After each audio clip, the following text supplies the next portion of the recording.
like a Hellcat.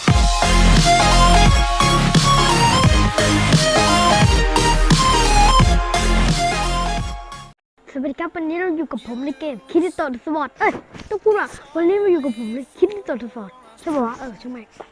คิดต่อสปอร์ตวันนี้เราเล่นเกมบอลแต่ลืมอ่านชื่อโปรแกรมชื่ออะไรไปเลยทีมผมมีเวสต์โรนัลโดเมสซี่โอเซลคุกดีมาเรียเจมส์กูยังอ่านไม่จบโรนัลโดยิงเทียบซ้ายไปยิงแข้งขวาเฮ้ยส่งให้เมสซี่ยิงได้ไหมไม่รู้อ้าวนี่ใครยิงยังไม่ได้กดเกียดจังหวะนี้ลูคัสวิ่งตัดมาโอ้ยล้มไม่เป่าฟาวล่ะกรรมการบอกมึงล้มเองจะไม่เกี่ยวโรนัลโดวิ่งมายังไม่ได้วิ่งนะแต่ตอนนี้วิ่งแล้วยิงเข้าไหมไม่เข้าครับไอ้เหี้ย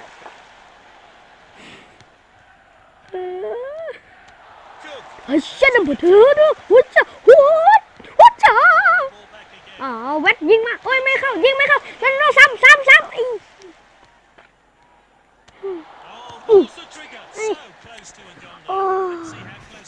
ทำไมเล่นใหม่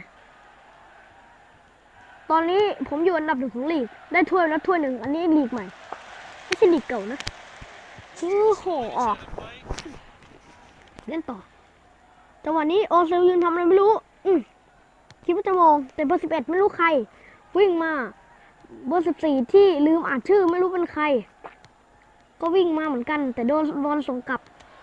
จังหวะนี้โอเซลยังมาได้ยิงส่งให้คุกส่งให้เมสซี่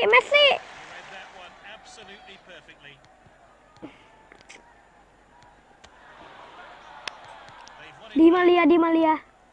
ไม่ใช่นี่หว่าเบอร์9นี่มันช่างแม่งแต่ยิงขัดจะปัด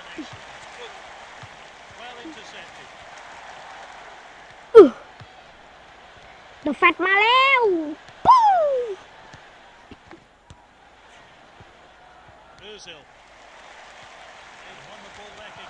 ไม่เป็นไรลองใหม่ฮึบกูก็วิ่งเร็วเหมือนกันนะแต่ไม่ใช่เดอะแฟตอ้าวเปล่าพี่อะไรกัน